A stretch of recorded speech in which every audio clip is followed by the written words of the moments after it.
That's another subject of great debate. We use a number of different species of wood. Walnut's probably our number one request, but we also use maple, elm, sycamore, cherry, ash, anything domestic that typically comes from the Kansas City area. We don't use a lot of oak for live edge tables.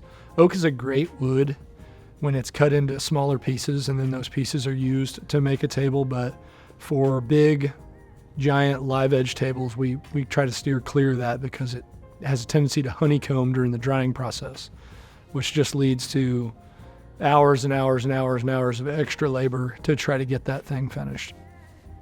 Yeah, walnut's a very pretty wood. The tree will deceive you when you see what it looks like on the outside, but as soon as you cut it, it's one of the most naturally beautiful woods that there is. And we're really fortunate to live in the Midwest in Kansas City, where there is an abundance of it, and there's people getting rid of them on a daily basis. So we try to snag up every walnut tree that we can find.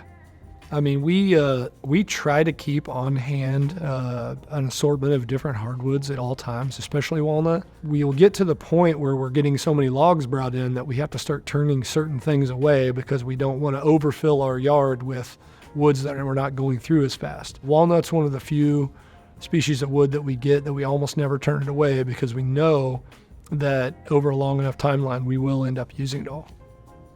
Yeah, we get requested from time to time for exotic woods.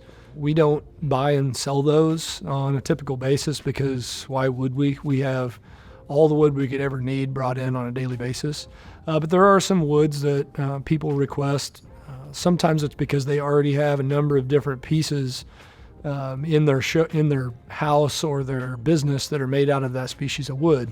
So we'll get requests for acacia and monkey pod, zebra wood, wingay, ipe, different woods that we just don't grow around here. And if that's ever the case, we are happy to order that for you. It just pushes your timeline out generally.